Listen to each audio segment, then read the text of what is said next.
ആ കറന്റ് മുഖേനയാണ് mic work ചെയ്യുന്നത്, ആ കറന്റ് മുഖേനയാണ് ബൾബ് കത്തുന്നത്, ആ കറന്റ് മുഖേനയാണ് മോട്ടോർ വർക്ക് ചെയ്യുന്നത്.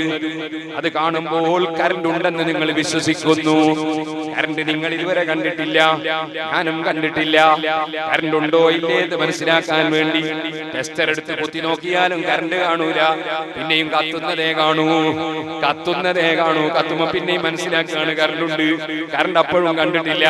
കണ്ടിട്ടുണ്ടെങ്കിൽ കറന്റിന്റെ കളർ ഒന്ന് പറയൂ, കറന്റിന്റെ തടിയെ കുറിച്ചൊന്ന് പറഞ്ഞു തരൂ. ഇല്ല.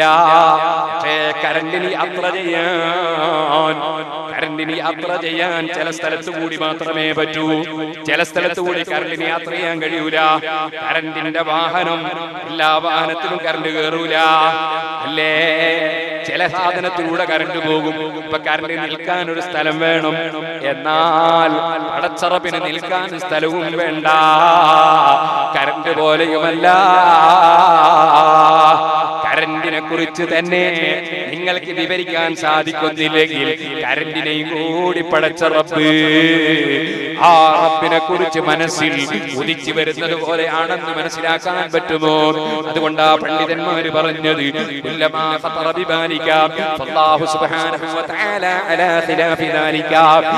മനസ്സിൽ എങ്ങനെ ഉദിച്ചു വന്നാലും പടച്ച റബ്ബ് അങ്ങനെയൊന്നുമല്ല. നീ മനസ്സിലാക്കൂ, ലോകത്തിന്റെ ഏത് ഭാഗത്തേക്ക് തിരിഞ്ഞു നോക്കിയാലും ആ സത്താവുണ്ട് എന്നതിന്റെ തെളിവാണ്, ആ സത്താവുണ്ട് എന്നതിന്റെ തെളിവാണ്. അതാണ് അതേ അല്ലാഹുൽ ബാത്തിൻ, അല്ലാഹു തആല തെളിവ് കൊണ്ട് പ്രത്യക്ഷനാണ്. പഞ്ചേന്ദ്രിയങ്ങളെ തൊട്ട് മറഞ്ഞവനുമാണ്, അവൻ ഗോപ്യനാണ്, അപ്രത്യക്ഷനാണ്. കണ്ണിന്റെ മുന്നിൽ, കാതിന്റെ മുന്നിൽ, അതേ രുചിച്ചറിയുന്നതിന്റെ മുന്നിൽ, തൊട്ടറിയുന്നതിന്റെ മുന്നിൽ, കേട്ടറിയുന്നതിന്റെ മുന്നിൽ, പഞ്ചേന്ദ്രിയങ്ങളുടെ അറിവിന് മുന്നിൽ അവൻ അപ്രത്യക്ഷനാണ്. അതേ സമയത്ത് ബുദ്ധിയുടെ മുന്നിൽ ഏത് ബുദ്ധി കൊണ്ട് ചിന്തിച്ചാലും ലോകത്തിന് സത്താവുണ്ടെന്നേ അറിയാൻ കഴിയൂ. അതാണ് മുനസ്സഹുൻ അമ്മാ ലാ ബാലിൻ ഖതർ അൻ ഐന കൈഫ മതാ തനസ്സഹ ദുൽ ഖദർ. ആ റബ്ബ് സുബ്ഹാനഹു വ തആല എവിടെയെന്ന് പറയാൻ പറ്റില്ല, പറയാനും പാടില്ല. ചില ആളുകൾ പടച്ചവൻ പാലിലെ വെണ്ണ പോലെ എല്ലാ സ്ഥലത്തും പരന്നു കിടക്കുന്നു എന്ന് പറയാറുണ്ട്.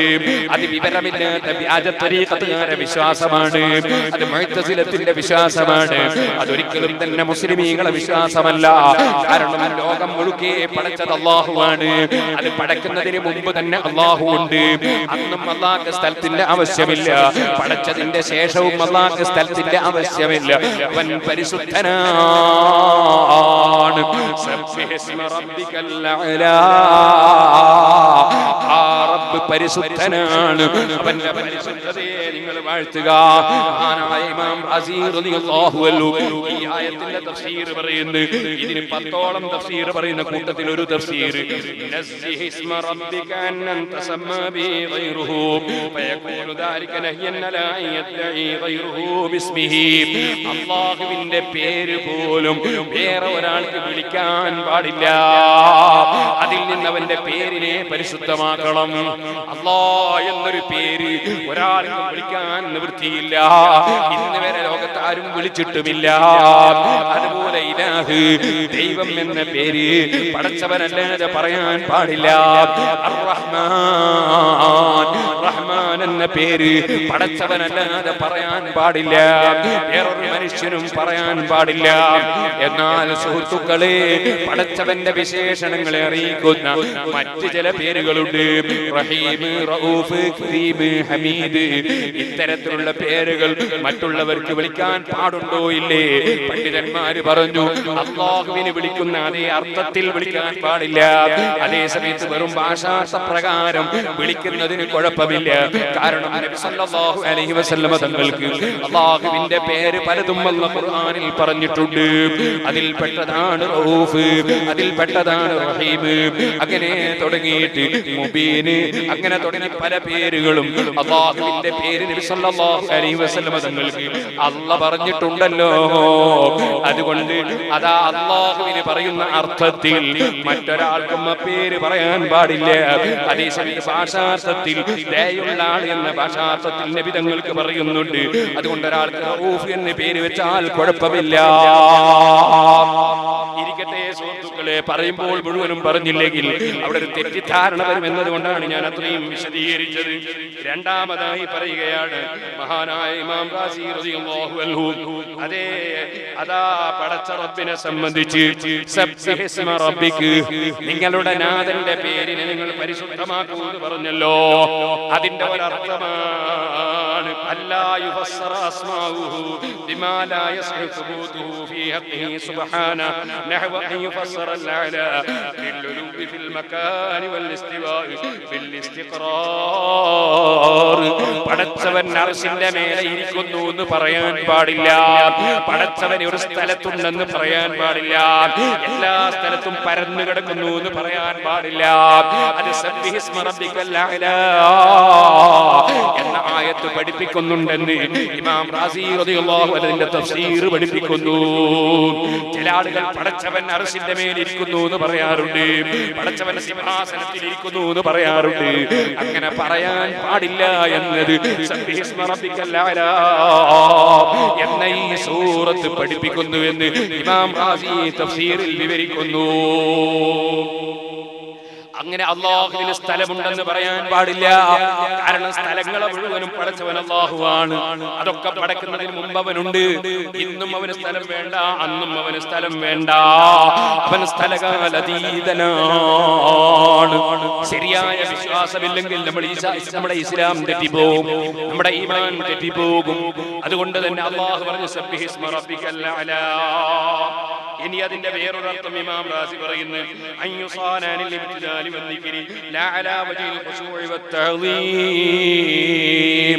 പടച്ച റബ്ബിന്റെ പേര് ഉച്ചരിക്കുമ്പോൾ ബഹുമാന ആദരവോടെ ഉച്ചരിച്ചോളണം. ഓ സുഹൃത്തുക്കളെ, എഴുന്നേറ്റ് റബ്ബിന്റെ ഒരു 4 പേരൊന്ന് പറയാം. യാ റബ്ബു യാ നൂർ യാ ഹഖ്ഖു യാ മുബീൻ യാ ദായിമു യാ ദായിമു യാ ഹു യാ ദായിം യാ അലീമു യാ ഹലീമു യാ സമീഉ യാ ബസീറു യാ ലതീഫു യാ ഖബീർ. ഇങ്ങനെ പടച്ചവന്റെ പേര് പറയാറില്ലേ നിങ്ങൾ? ആ പറയുന്ന സമയത്ത് അല്ലാഹുവിന്റെ പേര് പറയുമ്പോൾ നിങ്ങൾ ഭക്തിപൂർവമല്ലാതെ പറയരുത്. അതാത് റാത്തീബോതുന്ന മുസ്ലിമീങ്ങളെ, മുഹയ്യിദ്ദീൻ റാത്തീബ് ചൊല്ലുന്ന മുസ്ലിമീങ്ങളെ, അതേ റിഫായി റാത്തീബ് ചൊല്ലുന്ന മുസ്ലിമീങ്ങളെ, പടച്ചവന്റെ പേര് ഉച്ചരിക്കുമ്പോ നിങ്ങൾ ചിരിച്ചും കളിച്ചും അങ്ങനെ ചൊല്ലരുത് കേട്ടോ. ചില ആളുകളുണ്ട്, അവർക്കൊക്കെ തമാശയാണ്, എന്തും തമാശയാണ്. അങ്ങനെ അല്ലാഹുവിന്റെ പേര് ഉച്ചരിക്കുമ്പോ യാ റബ്ബു യാ നൂർ യാ ഹഖ്ഖു യാ മുബീൻ, ഇതെന്നെ പടച്ച് എന്നെ പോറ്റി വളർത്തുന്ന, എനിക്ക് കുടിക്കാൻ വെള്ളം തന്ന, ഭക്ഷിക്കാൻ ഭക്ഷണം തന്ന, ഓരോ സെക്കൻഡിലും ഓക്സിജൻ തരുന്ന, എന്റെ കിഡ്നിയെ നിയന്ത്രിക്കുന്ന, എന്റെ ഹാർട്ടിനെ സൃഷ്ടിച്ച് നിയന്ത്രിക്കുന്ന എന്റെ റബ്ബിന്റെ പേരാണ് ഉച്ചരിക്കുന്നത് എന്ന നിലയ്ക്ക് ബഹുമാന ആദരവോടുകൂടി അല്ലാതെ നിങ്ങളെ റബ്ബിന്റെ പേര് പറയരുതേ. സബ്ബിഹിസ്മ റബ്ബിക്കൽ അഅ്ലാ, മഹോന്നതനായ റബ്ബിന്റെ പേര് നിങ്ങൾ പരിശുദ്ധമാക്കണേ. അതിന്റെ മഹത്വത്തോടുകൂടെ അല്ലാതെ നിങ്ങൾ ഉച്ചരിക്കരുതേ. കഴിയുന്നതും ആ പേരിന്റെ അർത്ഥങ്ങൾ ചിന്തിച്ച് ആ റബ്ബിനെ മനസ്സിൽ പുകഴ്ത്തിയിട്ടല്ലാതെ റബ്ബിന്റെ പേരുച്ചരിക്കരുതേ. ഓ സഹോദരിമാരെ, സഹോദരന്മാരെ, ഖുർആൻ പറഞ്ഞതല്ലേ വലില്ലാഹിൽ അസ്മാഉൽ ഹുസ്നാ ഫദ്ഉഹു ബിഹാ. പടച്ചവന് സുന്ദരമായ മഹോന്നതമായ പേരുകളുണ്ട്. ആ പേരുകൊണ്ട് നിങ്ങൾ അവനെ വിളിക്കുവീൻ. അങ്ങനെ റബ്ബിന്റെ പേര് വെച്ച് റബ്ബിനെ വിളിക്കുന്നത് അല്ലാഹുവിന് വലിയ താല്പര്യമാണ്. അതുകൊണ്ടാണ് നമ്മളെ മുൻഗാമികളായ മഹാന്മാര് യാ റസ്സാഖു യാ കരീം യാ ഫത്താഹു യാ റസ്സാഖു യാ കരീം യാ വഹാബ് യാ റബ്ബു യാ നൂർ യാ ഹഖ്ഖു യാ മുബീൻ എന്നിങ്ങനെ പടച്ച റബ്ബിനെ വിളിച്ചിട്ടുള്ളത് ഖുർആൻ അങ്ങനെ പഠിപ്പിച്ചത് കൊണ്ടാണ്. ആ പേര് വിളിക്കുന്ന സമയത്ത് നിങ്ങൾ ചിരിച്ചും കളിച്ചും തമാശയാക്കിയും അങ്ങനെ പേര് വിളിക്കാൻ പാടില്ല. വിളിക്കണമെന്നാണ് സബ്ബിഹിസ്മ റബ്ബിക്കൽ അഅ്ലാ എന്ന സൂറത്ത് പഠിപ്പിക്കുന്ന മറ്റൊരു കാര്യം. ഇനിയും ഇമാം റാസി റളിയല്ലാഹു അൻഹു പറയുകയാണ്, ഓ ജനങ്ങളെ, മജ്ജിദുഹു ബിഅസ്മാഇഹി അല്ലതി അൻസൽതുഹാ അലൈക വഅറഫ്തുക അന്നഹാ അസ്മാഉഹു. എന്റെ പേരാണെന്ന് ഞാൻ നിങ്ങൾക്ക് പഠിപ്പിച്ചു തന്ന ആ പേരുകൾ വെച്ച് എന്നെ നിങ്ങൾ പുകഴ്ത്തി പറയുവീൻ. ഇത് തന്നെയാണ് ഫസബ്ബിഹ് ബിസ്മി റബ്ബിക്കൽ അസീം. മറ്റൊരു സ്ഥലത്ത് അല്ലാഹു പറഞ്ഞു, മഹാനായ റബ്ബിന്റെ പേരുച്ചരിച്ചുകൊണ്ട് നിങ്ങൾ അല്ലാഹുവിനെ പുകഴ്ത്തുവീൻ. അപ്പോൾ റബ്ബിന്റെ പേരുച്ചരിച്ച് പുകഴ്ത്തിക്കൊള്ളണം കൽപ്പനയാണ്. മഹാനായ ഇമാം റാസി മറ്റൊരു തഫ്സീർ പറയുന്നു, സബ്ബിഹിസ്മ റബ്ബിക്കൽ അഅ്ലാ ഐ സല്ലി ബിസ്മി റബ്ബിക ലാ കമാ യുസല്ലിൽ മുശ്രികൂന ലിൽ മുകാഇ വത്തസ്ദിയാബ്. അതാ ഖുർആൻ ഇറങ്ങുന്ന കാലത്ത് മക്കയിലെ മുശ്രിക്കീങ്ങൾക്കൊരു നിസ്കാരമുണ്ട്. ആ നിസ്കാരം എന്താണ്? ഖുർആൻ അത് പരിചയപ്പെടുത്തി. വമാ കാന സലാത്തും മിൻദൽ ബൈതി ഇല്ലാ മുകാഅം വതസ്ദിയാ. മക്കയിലെ മുശ്രിക്കുകളുടെ നിസ്കാരം എന്ന് പറയുന്നത് കുറേ മുട്ടും പാട്ടുമാണ്, കുറേ തുടിമുട്ടലാണ്, കുറേ ചെണ്ട കൊട്ടലാണ്, കുറേ മുട്ടും പാട്ടുമാണ്. അങ്ങനെ മുട്ടും പാട്ടുമല്ല നിസ്കാരം. പിന്നെ നിസ്കാരം എന്താണ്? സബ്ബിഹിസ്മ റബ്ബിക്കൽ അഅ്ലാ. പരമോന്നതനായ റബ്ബിനെ പുകഴ്ത്തിക്കൊണ്ട് നിങ്ങൾ നിസ്കരിക്കുവീൻ. സബ്ബിഹ് എന്ന വാക്കിന് നിസ്കരിക്കൂ എന്നർത്ഥമുണ്ട്. അതുകൊണ്ടാണ് സുഹൃത്തുക്കളെ, നിസ്കാരത്തിലേക്ക് കടക്കുമ്പോൾ തന്നെ നമ്മൾ തുടങ്ങുന്നത് എങ്ങനെയാണ്? അതേ, അല്ലാഹു അക്ബർ, അല്ലാഹു അക്ബർ, അങ്ങനെയല്ലേ തുടക്കം? പടച്ചവന്റെ മഹത്വം പുകഴ്ത്തി അല്ലാഹുവിനെ പുകഴ്ത്തിക്കൊണ്ട് നിങ്ങൾ നിസ്കരിക്കുവീൻ. ആ നിസ്കാരത്തിൽ സുബ്ഹാന റബ്ബിയൽ അസീം വബിഹംദിഹി സുബ്ഹാന റബ്ബിയൽ അഅ്ലാ വബിഹംദിഹി ഇങ്ങനെ തുടങ്ങി റബ്ബിനെ പുകഴ്ത്തിക്കൊണ്ട് അവന്റെ പരിശുദ്ധത വാഴ്ത്തിക്കൊണ്ട് നിസ്കരിക്കുവീൻ. സബ്ബിഹിസ്മ റബ്ബിക്കൽ അഅ്ലാ എന്ന ആയത്തിന്റെ ഒരു തഫ്സീറാണ്. നിങ്ങൾ മുശ്രിക്കുകൾ നിസ്കരിക്കും പോലെ അതെ, അവർ കഅബത്തിനടുക്കൽ വന്ന് കുറെ മുട്ടലും പാടലുമാണ്. അങ്ങനെ മുട്ടും പാട്ടുമല്ല നിസ്കാരം. നിങ്ങൾ റബ്ബിനെ പുകഴ്ത്തി നിസ്കരിക്കുവീൻ. അത് വിശദീകരിച്ചുകൊണ്ട് പറയുകയാണ്, ഓ ജനങ്ങളെ, നിങ്ങൾ കണ്ടില്ലേ പരിശുദ്ധ ഖുർആനിൽ 5 നേരത്തെ നിസ്കാരത്തെ സംബന്ധിച്ച് തസ്ബീഹ് എന്നല്ലേ പല സ്ഥലത്തും പരിചയപ്പെടുത്തിയത്? കണ്ടില്ലേ നിങ്ങൾ? ഫസുബ്ഹാനല്ലാഹി ഹീന തുംസൂന വഹീന തുസ്ബിഹൂൻ വലഹുൽ ഹംദു ഫിസ് സമാവാതി വൽ അർളി വഅശിയ്യൻ വഹീന തുംഹിറൂൻ. അല്ലാഹു പറഞ്ഞില്ലേ 5 നേരത്തെ നിസ്കാരം ഖുർആനിൽ അല്ലാഹു പഠിപ്പിച്ചു. മുഴുവൻ ഖുർആൻ വ്യാഖ്യാതാക്കളും പറയുകയാണ്, അതേ പരിശുദ്ധ ഖുർആനിൽ 5 നേരത്തെ നിസ്കാരം പറഞ്ഞിട്ടുണ്ട്. അത് പറഞ്ഞത് ഈ ആയത്തിലാണ്. ഫസുബ്ഹാനല്ലാഹി ഹീന തുംസൂന വഹീന തുസ്ബിഹൂൻ വലഹുൽ ഹംദു ഫിസ് സമാവാതി വൽ അർളി വഅശിയ്യൻ വഹീന തുംഹിറൂൻ. ഇവിടെ ഹീന ഹീന ഹീന എന്ന് ഉപയോഗിച്ചതൊക്കെ ഒരു ദിവസത്തെ നിസ്കാരത്തെ കുറിച്ചാണ്. ആ നിസ്കാരത്തിന് സുബ്ഹാന പരിശുദ്ധതയെ വാഴ്ത്തണമെന്നതിന് തസ്ബീഹിന്റെ വാചകമല്ലേ കൊണ്ടുവന്നത്? അപ്പൊ സബ്ബീഹ് എന്ന് പറഞ്ഞാൽ നിങ്ങൾ അല്ലാഹുവിനെ പുകഴ്ത്തി നിസ്കരിക്കണേ. അത് ഒരു തഫ്സീറാണ്. കാരണം സബ്ബഹ എന്ന വാക്കിന് നിസ്കരിക്കുക എന്ന അർത്ഥമുണ്ട്. അത് ഖുർആനിൽ ഒരു സ്ഥലത്ത് മാത്രമല്ല പല സ്ഥലത്തും ആ അർത്ഥത്തിൽ പറഞ്ഞിട്ടുണ്ട്. ഇപ്പോൾ അതൊക്കെ കൂടി പറയാൻ കഴിയില്ല. ഓ സഹോദരന്മാരെ, നിങ്ങൾക്ക് എല്ലാവർക്കും അറിയാം,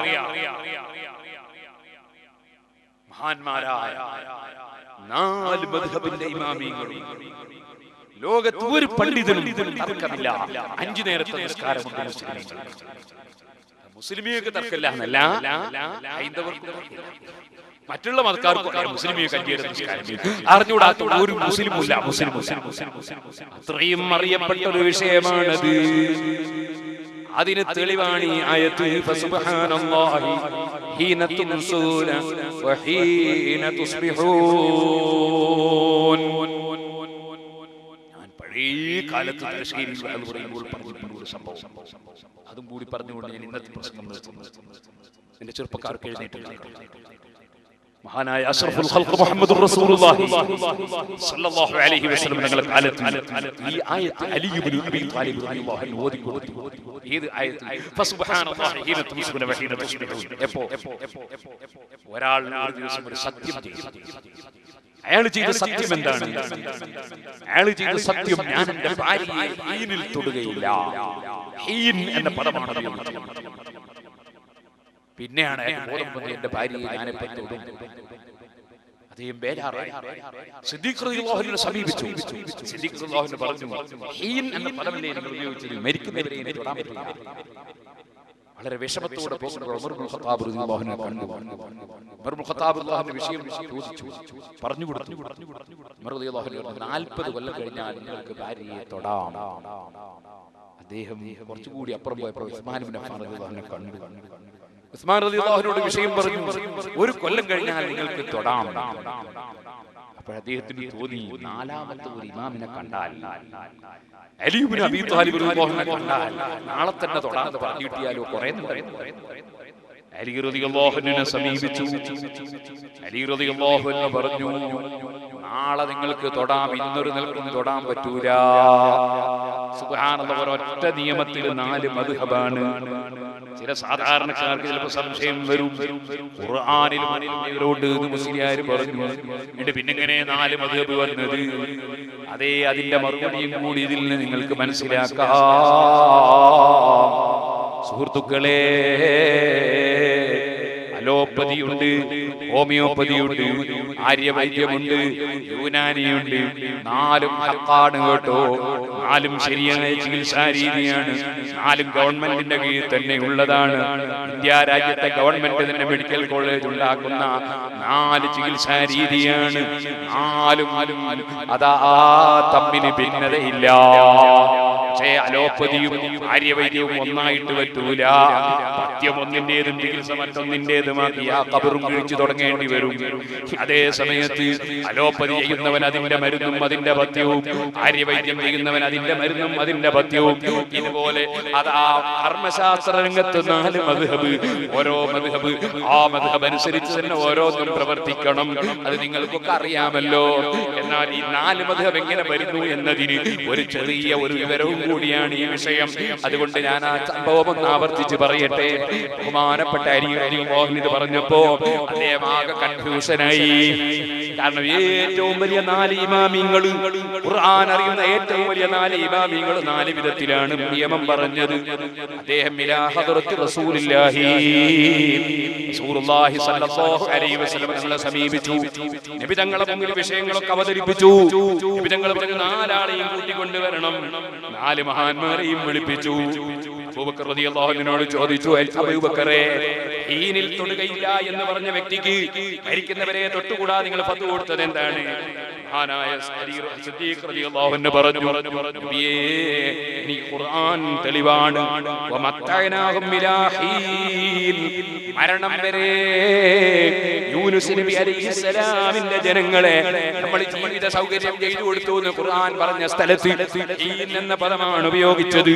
യൂനുസ് നബിയുടെ ചരിത്രം ഇൻഷാ അല്ലാഹ് ഞാൻ പറയാൻ പോകുന്നുണ്ട്. ഇന്ന് സമയം കിട്ടിയില്ലെങ്കിൽ നാളെ പറയും. ഓ സഹോദരന്മാരെ, ആ യൂനുസ് നബി അലൈഹിസ്സലാത്തു വസ്സലാമിനെ സംബന്ധിച്ച് പറഞ്ഞ സ്ഥലത്ത് ഹീൻ എന്ന പദം ഖുർആനിൽ പറഞ്ഞത് മരണം എന്ന അർത്ഥത്തിലല്ലേ, മരണം വരെ എന്ന അർത്ഥത്തിലല്ലേ. അതുകൊണ്ടാണ് അദ്ദേഹത്തെ മരണം വരെ തൊട്ടുകൂടാതെ ഞാൻ പറഞ്ഞത്. ഓ അബൂബക്കറെ, മാറി നിൽക്കൂ, നിങ്ങൾക്ക് ഖുർആൻ തെളിവാണല്ലോ. ഉമറേ, നിങ്ങൾ എന്തേ 40 കൊല്ലം കഴിഞ്ഞാൽ തൊടാമെന്ന് പറഞ്ഞത്? നബിയെ, ഞാനും പറകോട്ടില്ല, എനിക്കും ഖുർആൻ തന്നെയാണ് തെളിവ്.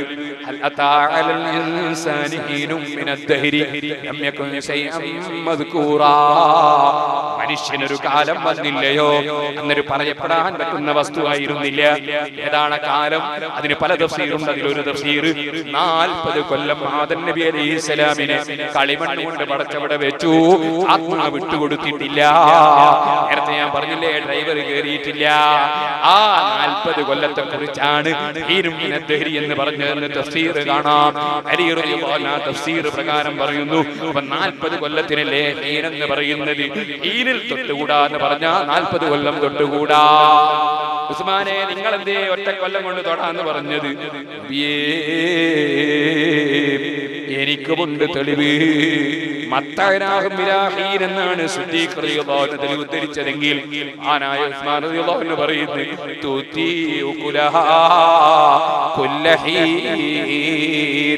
അതിന്റെ ഒരു തഫ്സീർ, ഓരോ കൊല്ലത്തിലും ആ മരം പഴം കൊടുക്കുന്നു.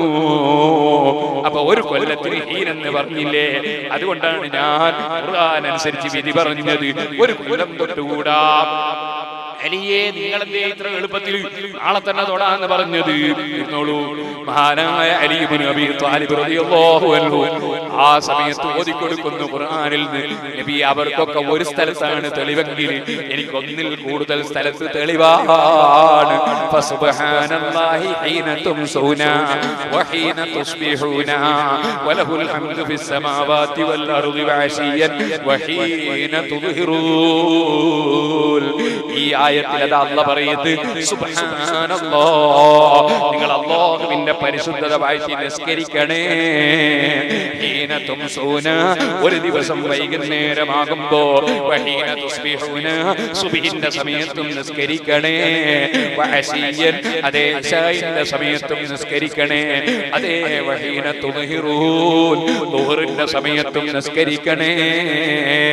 അങ്ങനെ വൈകുന്നേരവും രാവിലെയും രാത്രിയും ഒക്കെ നിസ്കരിക്കണമെന്ന് പറഞ്ഞ് 5 നേരത്തെ നിസ്കാരം പറയുന്ന സ്ഥലത്ത് ഒരു ദിവസത്തിൽ 3 സ്ഥലത്ത് ഒരു ദിവസത്തിന് ഹീന ഹീന ഹീന എന്ന് ഈ ആയത്തിൽ അല്ലാഹ് പറഞ്ഞിട്ടില്ലേ നബിയേ? അപ്പൊ ഹീന എന്നതിന് ഒരു ദിവസം എന്നർത്ഥം വെച്ചാ പോരെ. അതുകൊണ്ടാണ് ഞാൻ പറഞ്ഞത്, ഇന്ന് നിങ്ങൾക്ക് ഭാര്യയെ തൊട്ടുകൂടാ, നാളെ തൊടുന്നതിന് കുഴപ്പമില്ല. അപ്പോഴാ നബി സല്ലല്ലാഹു അലൈഹി വസല്ലം പറഞ്ഞത്, അസ്ഹാബി കന്നുജൂം ഫബിഅയ്യിഹിം ഇഖ്തദൈതും ഇഹ്തദൈതും. എന്റെ സഹാബത്ത് നക്ഷത്രങ്ങളെ പോലെയാണ്. കപ്പലോടിക്കുന്ന കപ്പിത്താൻ എങ്ങനെയാണ് കരക്ക് പറ്റേണ്ടതെന്ന് അറിയാതെ ബുദ്ധിമുട്ടുമ്പോ ഏതെങ്കിലും ഒരു നക്ഷത്രം അവലംബിച്ചുകൊണ്ട് കരപിടിക്കാൻ കഴിയുന്നത് പോലെ ഖുർആൻ അനുസരിച്ച് ജീവിക്കണമെന്ന് ആഗ്രഹിക്കുന്ന മുസ്ലിമീങ്ങളെ, നിങ്ങൾ സഹാബത്തിനെ പിന്തുടർന്നോ? അവര് നക്ഷത്ര തുല്യരാണ്. ആ സഹാബത്ത് പറഞ്ഞത് ഒരണുവളവ് തെറ്റാതെ ലോകത്ത് പഠിപ്പിക്കുന്നവരാ 4 മദ്ഹബിന്റെ ഇമാമിങ്ങൾ. അതുകൊണ്ട് തന്നെ നിങ്ങൾ കണ്ടില്ലേ സുഹൃത്തുക്കളെ, ബഹുമാനപ്പെട്ട ഇമാം അബൂ ഹനീഫ റളിയല്ലാഹു അൻഹുവിന്റെ മദ്ഹബിൽ സ്ത്രീ വിവാഹമോചനം നടത്തപ്പെട്ടാൽ അവളെ മറ്റൊരാൾക്ക് വിവാഹം കഴിച്ചു കൊടുക്കണമെങ്കിൽ 3 മെൻസസ് കഴിയണം. 3 മെൻസസ് കഴിയണം. എന്നാൽ ശാഫിഈ മദ്ഹബിൽ 3 ശുദ്ധി കഴിയണം. സ്ത്രീകൾ ആ മസാല പഠിച്ചു വെക്കുന്നത് നല്ലത്. വിവാഹം നടത്തി കൊടുക്കാൻ 3 ശുദ്ധി, അതായത് 2 മെൻസസിനിടയിൽ ഉണ്ടാകുന്ന ശുദ്ധി സമയം 3 എണ്ണം കഴിയണം. ശാഫിഈ മദ്ഹബിൽ, ഹനഫി മദ്ഹബിൽ 3 മെൻസസ് കഴിയണം, 3 ഹൈദ് രക്തം കഴിയണം. അതെങ്ങനെ ഒരേ മതത്തിൽ 2 നിലക്കായി പോയത്? ഇതിന്റെ കാരണം പരിശുദ്ധ ഖുർആനിലെ ഒരു വാചകം എന്താണത്? 3 ഖർഉകൾ, വിവാഹമോചനം നടത്തപ്പെട്ട സ്ത്രീകൾ ദീക്ഷാകാലമായി ഇദ്ദകാലമായി കാത്തിരിക്കണം. ഖർഉ എന്ന് പറഞ്ഞാൽ അതിന്റെ അർത്ഥം എന്താണ്? ഖർഇന്റെ ബഹുവചനമാണ് ഖുറൂ. ഖർഉ എന്ന് പറഞ്ഞാൽ അതിന്റെ അർത്ഥം എന്താണ്? ബഹുമാനപ്പെട്ട ബീവി ആയിഷ റളിയല്ലാഹു അൻഹു പറഞ്ഞു, അതിന്റെ അർത്ഥം അതേ രണ്ട് മെൻസസിനിടയിലുള്ള ശുദ്ധിയുടെ പീരീഡാണ്, ശുദ്ധിയുടെ സമയമാണെന്ന് ആയിഷ ബീവി റളിയല്ലാഹു അൻഹ തഫ്സീർ പറഞ്ഞു. എന്നാൽ ആയിഷ ബീവിയുടെ ബാപ്പയാണ് സയ്യിദുനാ അബൂബക്കർ സിദ്ദീഖ് റളിയല്ലാഹു അൻഹു പറഞ്ഞു, എന്ന് പറഞ്ഞാൽ അതിന്റെ വ്യാഖ്യാനം 3 മെൻസസ് ആണ്, 3 ഹൈളാണ്. അഭിപ്രായ വ്യത്യാസമൊന്നുമില്ല. രണ്ടാളും സ്വർഗത്തിലാണ്. ആയിഷ ബീവി നബി തങ്ങളുടെ ഭാര്യയാണ്, സ്വർഗത്തിലാണ്. അവിടുത്തെ ആയിഷ ബീവിയുടെ ബാപ്പ അമ്മോശനാണ് സിദ്ദീഖുൽ അക്ബർ, സ്വർഗത്തിലാണ്. രണ്ടാളും സത്യത്തിലാണ്. സിദ്ദീഖുൽ അക്ബർ പറയുന്നത് 3 മെൻസസ് കഴിയണമെന്നാണ്. ആയിഷ ബീവി പറയുന്നത് 3 ശുദ്ധി കഴിയണമെന്നാണ്. അബൂ ഹനീഫ റളിയല്ലാഹു അൻഹു സിദ്ദീഖ് റളിയല്ലാഹു അൻഹു തഫ്സീർ സ്വീകരിച്ചു. മഹാനായ ശാഫിഈ ഇമാം റളിയല്ലാഹു അൻഹു ആയിഷ ബീവിയുടെ തഫ്സീർ സ്വീകരിച്ചു. 2 മദ്ഹബും ഹഖാൻ, 4 മദ്ഹബും ഹഖാൻ. 4 സഹാബത്തിനെ പിന്തുടർന്നതാണ്. സഹാബത്തോ വസാബിഖൂനൽ അവ്വലൂന മിനൽ മുഹാജിരീന വൽ അൻസാരി വല്ലദീന തബഊഹും ബിഇഹ്സാൻ റളിയല്ലാഹു അൻഹും. സഹാബത്തിനെ അല്ലാഹു പൊരുത്തപ്പെട്ടു എന്ന് ഖുർആനിൽ അല്ലാഹു പറഞ്ഞതാണ്. അതാണ് അസ്ഹാബി കന്നുജൂം ബിഅയ്യിഹിം ഇഖ്തദൈതും ഇഖ്തദൈതും. സഹാബത്തിൽ ആരെ നിങ്ങൾ പിന്തുടർന്നാലും നിങ്ങൾ സന്മാർഗത്തിലാണ്. ആ സഹാബത്ത് ചെയ്തതുപോലെയാണ് മക്ക മദീനയിൽ ജുമാ നടക്കുന്നത്. ആ സഹാബത്ത് നടന്നതുപോലെയാണ് മക്ക മദീനയിൽ തറാവീഹ് നിസ്കരിക്കുന്നത്. ആ സഹാബത്ത് നടന്നതുപോലെയാണ് മക്ക മദീനയിൽ ജുമായും ഖുതുബയും നടക്കുന്നത്. സുഹൃത്തുക്കളെ, ആ സഹാബത്തിനെ പിന്തുടർന്നാൽ എല്ലാവരും സന്മാർഗം പ്രാപിച്ചു. ഒരു തർക്കവും മുസ്ലിം സമുദായത്തിൽ ആവശ്യമില്ല. നാം എന്തിന് ഭിന്നിക്കണം? ഓ സുഹൃത്തുക്കളെ, ഞാനിപ്പോൾ അതിലേക്ക് കടക്കുന്നില്ല. പറഞ്ഞ വിഷയം പറഞ്ഞൊന്ന് തീർക്കട്ടെ. സുബ്ഹാന റബ്ബിയൽ അഅ്ലാ സബ്ബിഹ് ഇസ്മ റബ്ബികൽ അഅ്ലാ. പരമോന്നതനായ അങ്ങയുടെ റബ്ബിനെ നിങ്ങളതാ പുകഴ്ത്തുവീൻ, പ്രഖ്യാപിക്കുവീൻ, അവന്റെ പേരിനെ പരിശുദ്ധമാക്കുവീൻ. ഇനി അതിന് വേറൊരു തഫ്സീർ പറയുന്നു ഇമാം റാസി. ആ തഫ്സീർ എന്താണ്? വളരെ പെട്ടെന്ന് പറഞ്ഞു തീർക്കുകയാണ്. ഇതാ, നിങ്ങൾ അല്ലാഹുവിന്റെ പേര് പറയുമ്പോ പടച്ചവന്റെ പേര് നിങ്ങൾ ഇഷ്ടം പോലെ പറയരുത്. അല്ലാഹുവിന്റെ പേര് പറയുമ്പോ അല്ലാഹ് പറഞ്ഞതേ പറയാവൂ. അല്ലാഹുവിന്റെ പേര് ഉച്ചരിച്ചുകൊണ്ട് നമുക്കൊന്ന് പ്രാർത്ഥിക്കണം. ഇനിയും കുറെ തഫ്സീറുകൾ പറയാനുണ്ട്. ഇൻഷാ അല്ലാഹ് ഞാൻ നാളെ പറയാം. സബ്ബിഹ് ഇസ്മ റബ്ബിക്കൽ അഅ്ലാ എന്നതിന് ഇനിയും കുറെ തഫ്സീർ പറയാനുണ്ട്. അത് ഞാൻ നാളെ പറയാം. നിങ്ങളൊക്കെ എഴുന്നേറ്റ് നിൽക്കണം. ഒരു കാര്യം ഇപ്പോൾ ബറക്കത്തിന് വേണ്ടി പറഞ്ഞുകൊണ്ട് ഞാൻ എന്റെ പ്രസംഗം നിർത്തുന്നു. അല്ലാഹുവിന്റെ പേര് പറയുമ്പോ അല്ലാഹുവിന്റെ പേര് തൗഖീഫിയാണ്.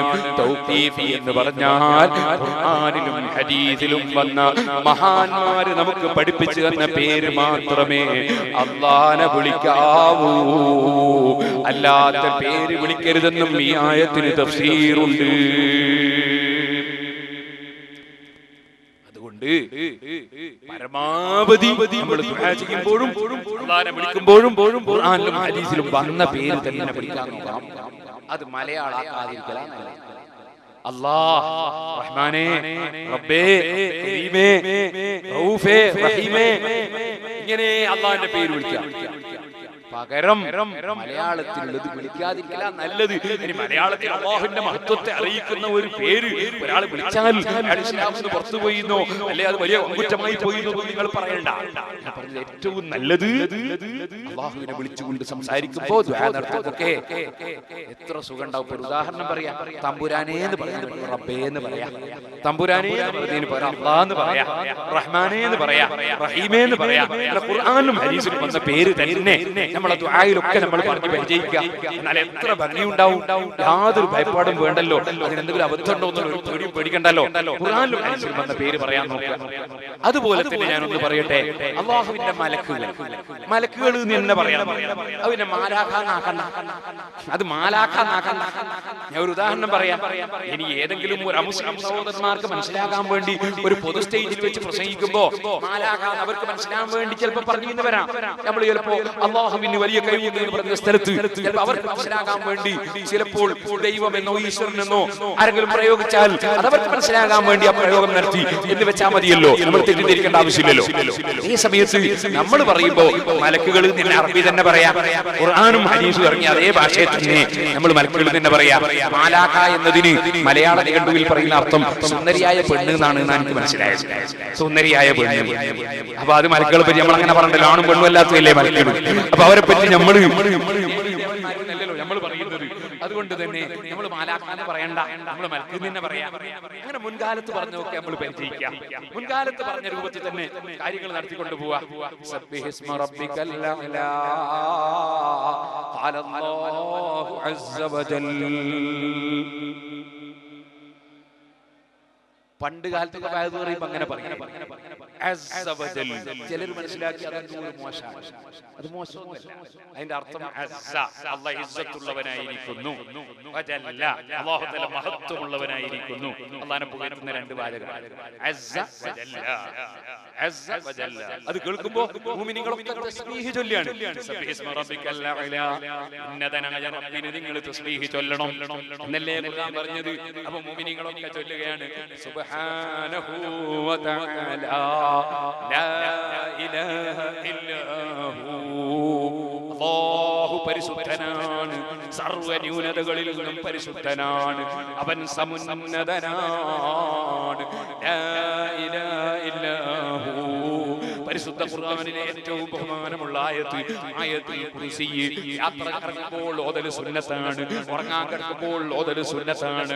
ആ ആയത്തുൽ കുർസിയുടെ തുടക്കം അല്ലാഹു ലാ ഇലാഹ ഇല്ലാ ഹു, ലാ ഇലാഹ ഇല്ലാ ഹു എന്ന വാചകം പറഞ്ഞ് പരിശുദ്ധമായി പരിശുദ്ധനായ റബ്ബിനെ പുകഴ്ത്തുകയാണ്. അതിടക്കിടക്ക് ഇങ്ങനെ തസ്ബീഹ് വഅദിന്റെ സദസ്സിൽ ചൊല്ലുമ്പോൾ ശൈത്താൻ ഓടിപ്പോകും, അപ്പൊ ഉറക്കം വരൂല. ശൈത്താൻ ഓടിപ്പോകും, അപ്പോൾ വസ്വാസ് വരൂല. ഇൽമ കൊണ്ട് ഫലം കിട്ടും. ദിക്റിന്റെ സദസ്സിൽ, തസ്ബീഹിന്റെ സദസ്സിൽ, സ്വലാത്തിന്റെ സദസ്സിൽ മലക്കുകൾ പങ്കെടുക്കാൻ കൂടുതൽ കാരണമാണ് തസ്ബീഹും ദിക്റും. അതുകൊണ്ടാ ഇടയ്ക്ക് സ്വലാത്ത് ചൊല്ലിക്കുന്നത്, അതിനാ ഇടയ്ക്ക് ദിക്ർ ചൊല്ലിച്ചത് പഴയ അരിമീങ്ങൾ. ഇപ്പോഴതൊക്കെ ഔട്ട് ഓഫ് ഫാഷനാണെന്ന് തോന്നിപ്പോകണ്ട, അതൊക്കെ നല്ലത് തന്നെ. ഓ ഇരിക്കട്ടെ സുഹൃത്തുക്കളെ, തസ്ബീഹ് ഇപ്പോൾ അതിലേക്ക് കൂടുതൽ കടക്കുന്നില്ല. ഇൻഷാ അല്ലാഹ് നാളെ ഞാൻ 20 സ്ഥലങ്ങൾ, തസ്ബീഹ് സുന്നത്തായ 20 സ്ഥലങ്ങൾ ഞാൻ നാളെ നിങ്ങൾക്ക് എണ്ണി പറഞ്ഞു തരാനിരിക്കുന്നുണ്ട്. 20 സ്ഥലങ്ങളിൽ തസ്ബീഹ് പ്രത്യേകം സുന്നത്തുള്ള സ്ഥലങ്ങൾ ഞാൻ പറയാൻ പോകുന്നുണ്ട്. മലക്കുകളുടെ വലിയ ഡ്യൂട്ടി തന്നെ തസ്ബീഹാണ്. ഖുർആനിൽ അല്ലാഹ് പറഞ്ഞില്ലേ, വമാ മിന്നാ ഇല്ലാ ലഹു മഖാമുൻ മഅലൂം വഇന്നാ ലനഹ്നു സ്സാഫൂൻ. ഞങ്ങൾ അണിയണിയായി നിന്ന് തസ്ബീഹ് ചൊല്ലുന്നവരാണ്. അത് ഖുർആനിൽ അല്ലാഹു തആല സഫാത്ത് സൂറത്തിൽ പറഞ്ഞെങ്കിൽ സൂറത്ത് ശൂറയിൽ അല്ലാഹ് പറഞ്ഞില്ലേ, വൽ മലായികതു യുസബ്ബിഹൂന ബിഹംദി റബ്ബിഹിം വയസ്തഗ്ഫിറൂന ലിമൻ ഫിൽ അർദ്. അതേ മലക്കുകളുടെ ഡ്യൂട്ടി തന്നെ അവരെ റബ്ബിനെ പുകഴ്ത്തിക്കൊണ്ട് തസ്ബീഹ് ചൊല്ലലാണ്. വയസ്തഗ്ഫിറൂന ലിമൻ ഫിൽ അർദ്, ഭൂമിയിലുള്ള മുഅ്മിനീങ്ങൾക്ക് വേണ്ടി അവർ പടച്ച റബ്ബിനോട് റെക്കമെൻഡ് ചെയ്യലാണ്. മലക്കുകളുടെ ഒരു ഡ്യൂട്ടി തന്നെ തസ്ബീഹാണ്. 20ഓളം സ്ഥലത്ത് തസ്ബീഹ് സുന്നത്തുള്ള സ്ഥലങ്ങൾ ഇൻഷാ അല്ലാഹ് ഞാൻ നാളെ പറയാൻ പോകുന്നുണ്ട്. ഇപ്പോൾ ഇന്ന് ഞാൻ എന്റെ പ്രസംഗം നിർത്തട്ടെ. ഒരു ചെറിയ ഹദീസ് ബർക്കത്തിന് വേണ്ടി റബീഉൽ അവ്വൽ ആയതുകൊണ്ട് പറയട്ടെ. മഹാനായ അഷ്റഫുൽ ഖൽഖ് മുഹമ്മദുർ റസൂലുള്ളാഹി സ്വല്ലല്ലാഹു അലൈഹി വസല്ലം തങ്ങളെ സംബന്ധിച്ച് മഹാനായ ഇബ്നു മസ്ഊദ് റളിയല്ലാഹു അൻഹു പറയുന്ന ഹദീസ് ഇമാം ബുഖാരി റിപ്പോർട്ട് ചെയ്യുന്നു, ഞങ്ങളിതാ ആയത്തുകളൊക്കെ ബർക്കത്തായിട്ടാണ് എണ്ണിയിരുന്നത്. ആയത്തൊക്കെ ബർക്കത്താണ്. ഖുർആനിലെ ആയത്തുകൾ ഓതിയാൽ ബർക്കത്താണ്, അത് വിവരിച്ചാൽ ബർക്കത്താണ്, പഠിച്ചാൽ ബർക്കത്താണ്, അത് എഴുതിയാൽ ബർക്കത്താണ്. അങ്ങനെ ആയത്തുകളൊക്കെ നമ്മൾ ബർക്കത്തായിട്ടാണ് കണക്കാക്കിയത്. അതുപോലെ പടച്ച റബ്ബ് തരുന്ന മുഅ്ജിസത്തുകൾ, അതുപോലെ കറാമത്തുകൾ, അതൊക്കെ ബർക്കത്താണ്. ഇമാം ബുഖാരി റിപ്പോർട്ട് ചെയ്യുന്ന ഹദീസിൽ ഇബ്നു മസ്ഊദ് റളിയല്ലാഹു അൻഹു സഹാബി പറയാണ്, വഅൻതും തഉദൂനഹാ തഖ്വീഫൻ, നിങ്ങളെ ധാരണ തെളിവെന്ന് പറഞ്ഞാൽ എന്തെങ്കിലും ഒരു മുസീബത്ത് ഇറക്കിക്കൊണ്ടുള്ള തെളിവ്, അതുകൊണ്ട് പേടിപ്പിക്കുന്ന സംഗതിയാണ്. അതേ ആയത്താണ് നിങ്ങളെ ധാരണ. എന്നാൽ ഞാനൊരു കാര്യം പറയട്ടെ, റസൂലുള്ളാഹി സ്വല്ലല്ലാഹു അലൈഹി വസല്ലം ഫീ സഫരിൻ, നിങ്ങൾ അല്ലാഹുവിന്റെ റസൂലിന്റെ കൂടെ ഒരു യാത്രയിലായിരുന്നു. ഫഖല്ലൽ മാ, അപ്പൊ വെള്ളം തീരെ ചുരുങ്ങിപ്പോയി, വെള്ളം കിട്ടാനില്ല. ഫഖാല, അപ്പോൾ അല്ലാഹുവിന്റെ റസൂൽ സ്വല്ലല്ലാഹു അലൈഹി വസല്ലം പറഞ്ഞു, ഉത്ലുബു ഫളീലതൻ മിമ്മാ, നിങ്ങൾ ഒരു കുറഞ്ഞ വെള്ളം എവിടെന്നെങ്കിലും എടുത്തു കൊണ്ടുവരൂ. ഫജാഊ ബിനായിൻ ഫീ മാഉൻ ഖലീലുൻ, ഒരു കുറഞ്ഞ വെള്ളമുള്ള ഒരു ചെറിയ പാത്രം ഒരാൾ കൊണ്ടുവന്നു. ഫാദഖല യദഹു ഫിൽ ഇനായി, ആ പാത്രത്തിൽ നബി സല്ലല്ലാഹു അലൈഹി വസല്ലം തങ്ങളുടെ കയ്യങ്ങ് കടത്തി. ഇത് സഹീഹുൽ ബുഖാരിയിലെ ഹദീസാണ് ചെറുപ്പക്കാരെ.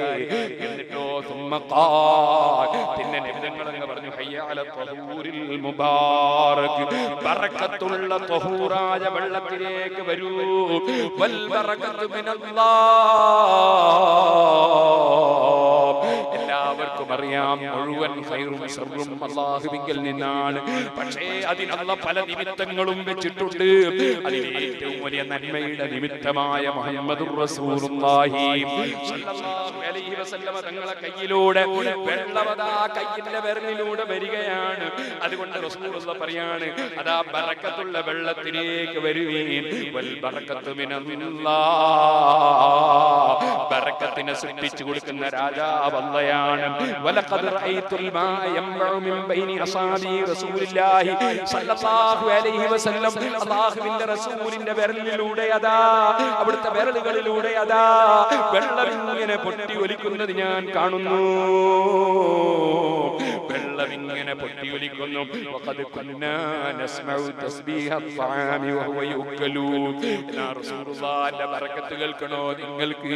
ഞങ്ങൾ അല്ലാഹുവിന്റെ റസൂലിന്റെ കൂടെ ഭക്ഷണം കഴിക്കാനിരുന്നാൽ കഴിക്കപ്പെടുന്ന ഭക്ഷണം തസ്ബീഹ് ചൊല്ലുന്നത് ഞങ്ങൾ കേൾക്കാറുണ്ട്. അതേ ഭക്ഷണം തസ്ബീഹ് ചൊല്ലുന്നത് ഞങ്ങൾ കേൾക്കാറുണ്ട്. നബിതങ്ങളുടെ സദസ്സിന്റെ ബർക്കത്താണ്. അവിടുന്ന് ശ്വസിച്ച ഓക്സിജൻ ലഭിക്കുന്ന സദസ്സിൽ പങ്കെടുത്ത മഹാന്മാർക്ക് അല്ലാഹു തആല കൊടുക്കുന്ന കഴിവ്, സാധാരണ കേൾവിയേക്കാൾ അപ്പുറമുള്ള കേൾവി ആ മഹാന്മാർക്ക് തന്നെ അല്ലാഹു കൊടുക്കുന്നു. സുഹൃത്തുക്കളെ, കല്ല് സലാം പറഞ്ഞപ്പോ നബിതങ്ങൾ കേട്ടുവെന്ന് നേരത്തെ ഞാൻ ഹദീസ് ഉദ്ധരിച്ചില്ലേ, മുസ്ലിമിലെ ഹദീസ്. അത് നബിതങ്ങളുടെ അസാധാരണ കേൾവിയല്ലേ? എന്നാ സഹാബത്ത് പറയുന്നതാണ് ഇമാം ബുഖാരി റിപ്പോർട്ട് ചെയ്യുന്നു. സഹാബത്ത് റസൂലുള്ളാഹിന്റെ സദസ്സിൽ പങ്കെടുത്തപ്പോൾ അതാ ഭക്ഷണം തസ്ബീഹ് ചൊല്ലുന്നത് ഞങ്ങൾ കേൾക്കുന്നു. കാരണം അതാ പരിശുദ്ധ ഖുർആൻ പറഞ്ഞതല്ലേ, ലോകത്തുള്ള എല്ലാ വസ്തുക്കളും തസ്ബീഹ് ചൊല്ലുന്നുണ്ട്. എല്ലാ വസ്തുക്കൾക്കും തസ്ബീഹുണ്ട്. വഇൻ ശൈഇൻ ലാ യുസബ്ബിഹു ബിഹംദിഹി വലാകിൻ ലാ തഫഖഹൂന തസ്ബീഹഹും, ആ തസ്ബീഹ് ഭക്ഷണം തസ്ബീഹ് ചൊല്ലുന്നത് ഞങ്ങൾ കേൾക്കാറുണ്ട്. ഇമാം ബുഖാരി റിപ്പോർട്ട് ചെയ്യുന്നു, നബി തങ്ങളുടെ കയ്യിൽ നിന്ന് ബറക്കത്തിന്റെ വെള്ളം പൊട്ടി ഒലിക്കുന്നു. ഇതുകൊണ്ടാണ് സുഹൃത്തുക്കളെ, ഇന്നും നിങ്ങൾ മദീനയിൽ ചെന്നാൽ അവിടെയില്ലേ സ്വർഗത്തിൽ ബഹിഷത്തിന്റെ തോട്ടമെന്ന് പറയുന്ന റൗള, ആ റൗളയിൽ നിന്നിട്ട് ഖിബലയിലേക്ക് തിരിഞ്ഞു നിന്നതിന് ശേഷം നിങ്ങൾ ഇടത്തോട്ട് തിരിഞ്ഞു നോക്കിയാൽ നബി സല്ലല്ലാഹു അലൈഹി വസല്ലം തങ്ങളുടെ വലിയ പച്ചക്കുപ്പയുള്ള ജാറത്തിന്റെ ചുമര്, അത് പള്ളിയുടെയും ഒരു ചുമരല്ലയോ? ആ ചുമരിന്റെ മേലെ എഴുതി വെച്ചത് ശ്രദ്ധിച്ചു നോക്കിയാൽ വായിക്കാൻ കഴിയും. അതേ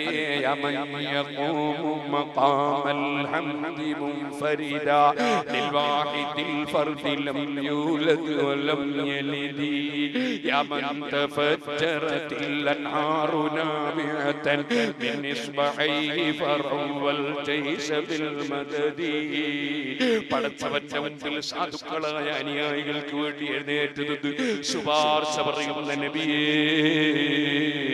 അവിടുന്നല്ലാതെ ആരാണ് അല്ലാഹുവിന്റെ മുൻപിൽ ഞങ്ങൾക്ക് വേണ്ടി പറയാനുള്ളത്? യാ മൻ തഫജ്ജറത്തിൽ അൻഹാറു നാബിഅതൻ മിൻ ഇസ്ബഇഹി ഫറവൽ ജൈശ ബിൽ മദദി. കയ്യിന്റെ വിരലിലൂടെ വെള്ളം പൊട്ടിയൊലിച്ച് സൈന്യത്തിന് കുടിക്കാൻ കൊടുത്ത നബിയേ, സുഹൃത്തുക്കളെ, അവിടുന്ന് ജനിച്ച റബീഉൽ അവ്വലല്ലേ? അതുകൊണ്ട് ബറക്കത്തിന് ഞാൻ അതുകൊണ്ടൊന്ന് അവസാനിപ്പിക്കുകയാണ്. നിങ്ങളൊന്ന് ചിന്തിക്കൂ, ഒരു മനുഷ്യന്റെ കൈവിരലിൽ നിന്ന് വെള്ളം പൊട്ടി ഒലിച്ചാൽ അത് കുടിക്കാൻ പറ്റുമോ? കുടിക്കാൻ പറ്റുമോ? കൊടുക്കാൻ പറ്റുമോ? പക്ഷേ നബി സല്ലല്ലാഹു അലൈഹി വസല്ലം തങ്ങളുടെ കൈയിന്റെ വിരലിൽ നിന്ന് വെള്ളം പൊട്ടി ഒലിച്ചപ്പോ അത്ഹൂറുൽ മുബാറക് എന്നല്ലേ അവിടുന്ന് നമ്മളെ പഠിപ്പിച്ചത്. ഇത് സ്വന്തം ശുദ്ധിയുള്ളതും മറ്റൊന്നിനെ ശുദ്ധിയാക്കാൻ കഴിയുന്നതുമായ ത്വഹൂറായ വെള്ളമാണ്. ഇത് ബറക്കത്തുള്ള വെള്ളമാണ്. ഹയ്യാൽ ത്വഹൂരിൽ മുബാറക്, ബറക്കത്തുള്ള ഈ ത്വഹൂറായ വെള്ളത്തിലേക്ക് വരുവീൻ. സഹാബത്ത് അതെടുത്ത് ഒതുവെടുക്കുന്നു, അതുകൊണ്ട് അത് കുടിക്കുന്നു, അതിന്റെ ബറക്കത്ത് സ്വീകരിക്കുന്നു. ലോകത്ത് അല്ലാഹു തആല പടച്ച വെള്ളങ്ങളെ കൂട്ടത്തിൽ അതേ ഹൗദുൽ കൗസറിനെക്കാളും ബഹുമാനമുള്ള വെള്ളം ആ വെള്ളമാണെന്ന് ഇമാം സുബ്കി റളിയല്ലാഹു അൻഹു പറയുന്നു. വഅഫ്ളലുൽ മിയാഹി മാഉൻ ഖദ് നബഅ മിൻ ബൈനി അസ്ഹാബിൻ നബിയിൽ മുത്തബഅ യലീഹി മാഉ സംസം ഫൽ കൗസറു ഫനീലു മിസ്റാ സുമ്മ ബാഖിൽ അൻഹുറു. അല്ലാഹു പടച്ച വെള്ളങ്ങളിൽ ഏറ്റവും ബഹുമാനമുള്ള വെള്ളം, അല്ലാഹു പടച്ച ഏറ്റവും ബഹുമാനമുള്ള വ്യക്തിയായ നബി തങ്ങളെ കൈവിരലിൽ നിന്ന് പൊട്ടിയൊലിച്ച വെള്ളമാണ്. അത് കഴിഞ്ഞാൽ പിന്നെ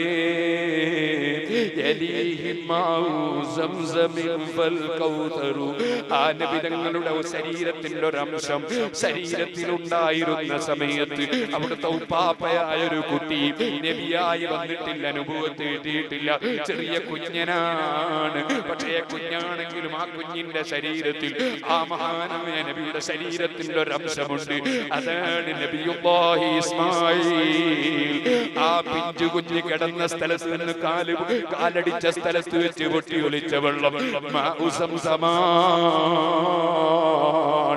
അതേ, അത് ഉപ്പാപ്പയുടെ കാലിൽ നിന്ന് കാല് തൊട്ട സ്ഥലത്ത് നിന്ന് പൊട്ടിയൊലിച്ച വെള്ളം ഏത് രോഗത്തിനും ശമനമാണ്, ഏത് മുറാദും ഹാസിലാകുന്നതാണ്.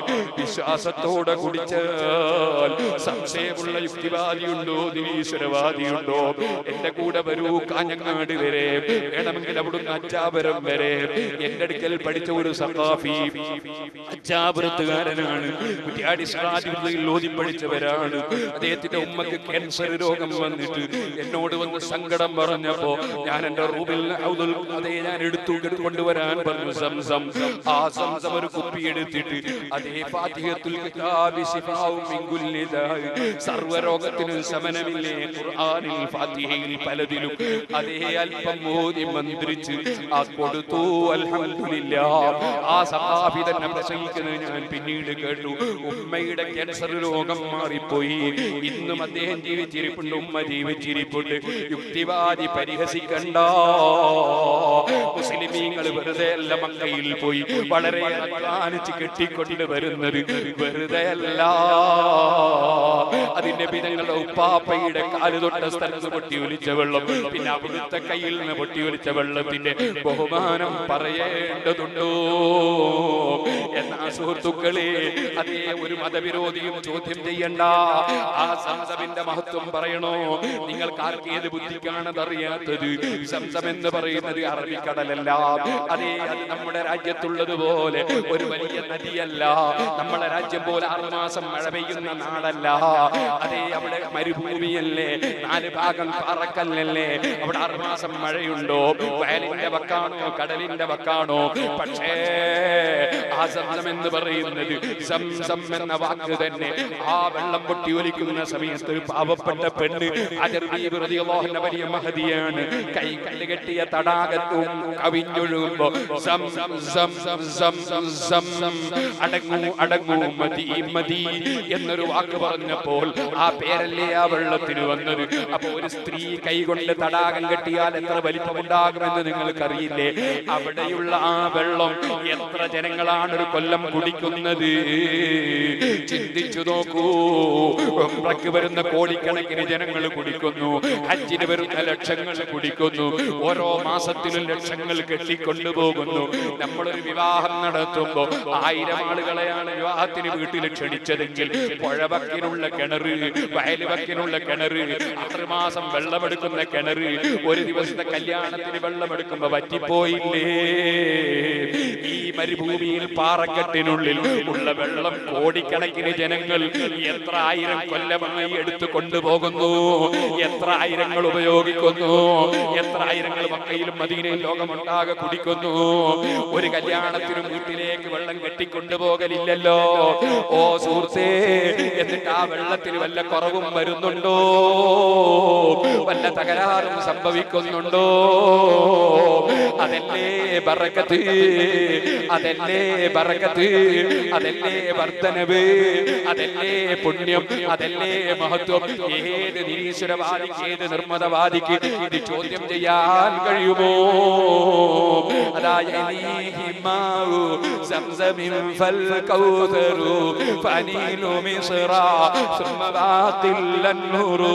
പിന്നെ നൈൽ നദിക്കും പ്രത്യേകതയുണ്ട്, കാരണം അമ്പിയാക്കളുമായി അതിന് ബന്ധമുണ്ട്. പിന്നെ മറ്റുള്ള നദികളും അല്ലാഹു തന്ന ബറക്കത്ത് തന്നെ.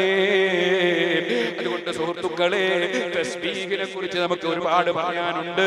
സബ്ബിഹിസ്മ റബ്ബിക്കൽ അഅ്ലാ, അതിനെക്കുറിച്ച് ഇനിയും ഒരുപാട് വിവരിക്കാനുണ്ട്. പടച്ച റബ്ബ് നമുക്കതിന് തൗഫീഖ് നൽകട്ടെ. الحمدلله رب العالمين حمدا يوافي نعمه ويكافئ مزيدا. اللهم صل وسلم وبارك على رسولك وحبيبك سيدنا محمد وعلى آله وأصحاب سيدنا ومولانا محمد. أرحم الراحمين يا الملك